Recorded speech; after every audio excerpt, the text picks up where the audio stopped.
Alright guys, so welcome to today's video. I'm going to be talking about foot shapes, specifically in kicks. Now, understandably there are different foot positionings in different striking arts, so you're going to have to modify some of these to suit your requirements. Obviously, if they don't work at all, then you can look at some of them more as being exercises than actual drills to practice set foot positions, because there is some benefit to drilling just separate foot positions anyway, but we'll come to that a little bit later on. So who is this for? Basically, this is something that you can run through as drills for people who maybe struggle with their foot positioning when they're kicking. It's really good for kids, younger kids as well, so that they can isolate that movement.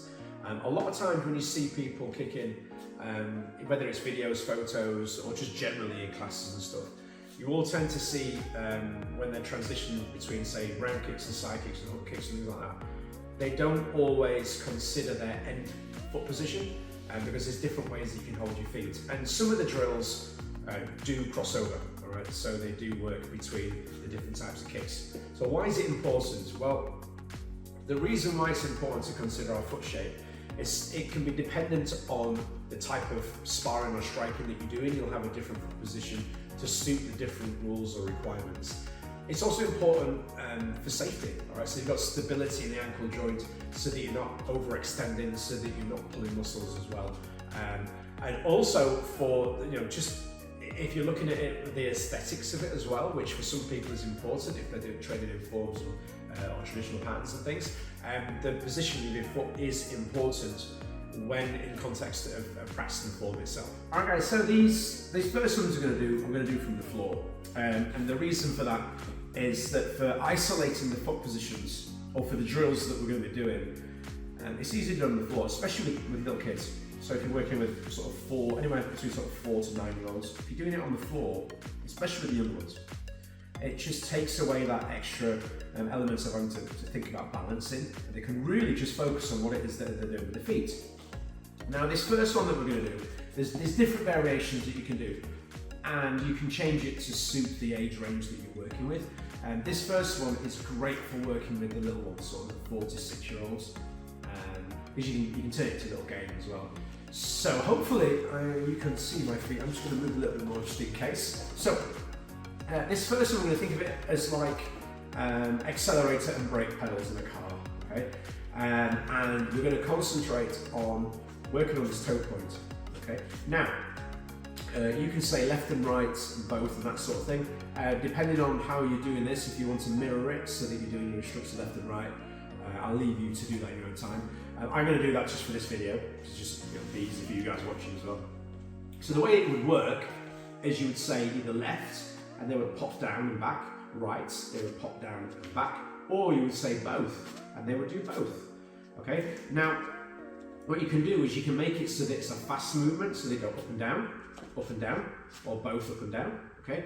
Or you can make it so that they have to freeze, okay? And do a little leg lift as well. So you could say, okay, so we'll do a 3-count freeze. So you'd say left, then lift up, 2, 3, and back. Right, up, 2, 3, and back. Both, up, 2, 3, and back, which is also working in a little bit of core and stability training as well. All right. Now you can also say to them, or you can put some pads or some objects in front, and they have to actually tap it on top, tap it on top, tap it on top, tap it on top, so that they're really not putting force into it, but they're actively trying to engage and push down on something. And that can help to work on the understanding of isolating for the push. Now this is obviously great for things like roundhouse kicks, turning kicks and hook kicks, that sort of thing. Now, what we can also do for the same position, and this one, you can do this one with the younger ones, but this one's a better one I think for the slightly older kids and the adults, is working on isolation from a side position. So what you would do is you would turn it over to the side this way, all right, so that now we can concentrate on using our knee turned in relation to what you would be doing for the kick, all right? So the movement would be to kick out and pull and come back, out and pull and come back, out and pull and come back. And obviously at the minute, I'm working it like a round or a tourniquet, and I'm really focusing on getting that nice straight line down, okay? So this is one working with extension, obviously, so I'm working on an extension of that toe point here, okay? Now you can also get them to do it in multiples, so you can say to them, okay, we're going to do 3, so we're going to come up, I'm going to 1, 2, 3, and back, okay? Yeah, dead easy. Obviously, when you're kicking to air like this, it's important that you emphasise to the students that they're not kicking out as hard as they can, because you don't want them to be in injuries. Now, in this same position, what you can also do is you can get them to lift it up and come round and in for a hook and back, round and in for a hook and back. So you can modify the same thing. Now again, the beauty of being down on the floor like this is that they can really focus on what it is that they're doing with their feet and their ankles, right, to get the positions right. And it takes away having to think about anything else. All right. Now, another one that you can do from this position, a little bit further up, is if you get them to come into a kneeling position, okay, and we get to work on a side kick, so I'll turn it a little bit more to the side. All right. So you'll be lifted up and out and back, okay. And now they're working on that foot blade. So they're working on turning it over and getting that foot blade right for a side kick. All right. So you can get them to do it on the side this way, and just lift it up. 1, 2, 3 in and out this way. A nice easy one to do, and again, you're on the floor, so you can really focus on that tight chamber and that extension, okay? And again, you can get them to do variations, so you could do out, or you could do up and down this way, okay? Again, just focusing on that foot blade. And taking away the elements of standing and just really focusing on what they're doing with their foot positions with the kids, it really, really makes a huge, huge difference to their ability to focus on pushing and holding. Now, for all of those, another thing that you can do, whether it's this way, straight this way, or whether you're turned, is that you can do more difficult versions where instead of pushing it or doing a 3 count, you can get them to push and hold for extended periods, not for too long, obviously, okay? But this really gets them used to that movement and holding and feeling what it's like to hold your foot in that position. All right. And again, you don't have to limit this to just the little ones. With the adults as well, sometimes you'll see, especially with transition round kicks and side kicks, or turning kicks and side kicks, sometimes people they'll just hold their foot in the same position for both. Which again, if you're curling those toes for that roundhouse or turning kick, that's okay, but if you can see that there's sort of a half position that's neither, it needs to be identified and fixed, because obviously we don't want students to be hitting targets, people with the foot not in that set position, so that they're not getting locked, so to speak. So there's a few ideas from the floor.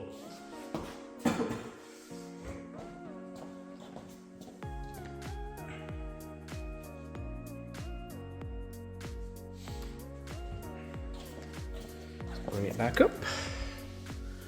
So the cut points.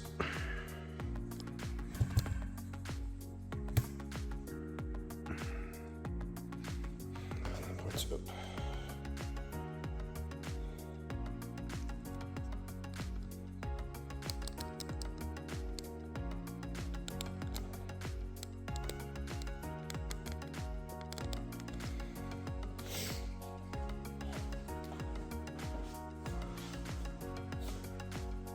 Alright, so just looking at a few variations from standing now. So if you're working with students that are comfortable with the idea of doing these standing up, maybe you can use some things to lean against, or do it as a partner drill so that they're holding onto hands, or maybe they're just comfortable working with partners. Now, one thing I would suggest, if you're doing this sort of stuff in these shoes, bin them off for this bit, or may not try, because sometimes the surface area of those shoes is quite narrow and it can make it quite tricky for safely holding the balanced position.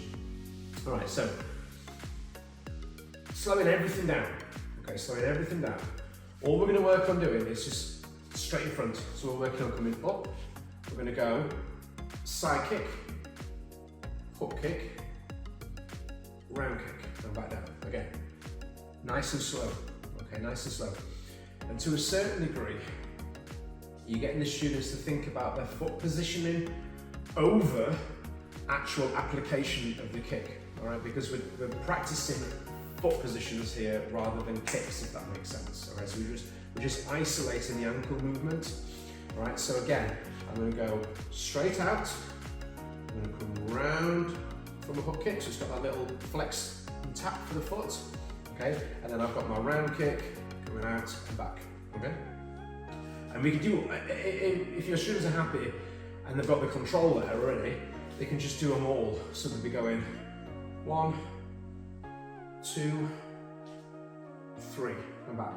And you see the last one, I'm not actually fully coming round like a full roundhouse. It's more like I'm flexing my foot and like doing a toe punt, okay? Which obviously you wouldn't be doing, but again, it's just to isolate that ankle flex and to understand where it is within the range of the movement and the kick that I would be doing it, or the extension, should I say. Obviously, if I was doing it for reeling and coming round, I'd be doing it fully and coming around this way, but we're not practicing the kick. We're just practicing the flex in the ankle, just to make sure that we've got a good understanding of where we should be. Obviously, with all of these, you can put stuff in the way. You know, you can get them doing it to pads.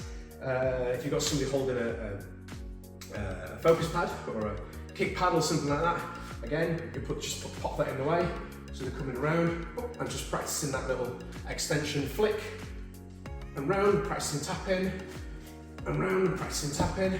All right, just so they can really feel that ankle flexing and locking in place for the different kicks. Hopefully that's of help in there. Again, you know, style depending, you may have to choose to change some of the things to suit, but it's more about getting that understanding, as I say, of that positioning of the foot, right, and blades or toes, whichever it is that you're doing, and just building those reps so that your students are comfortable with the various positions.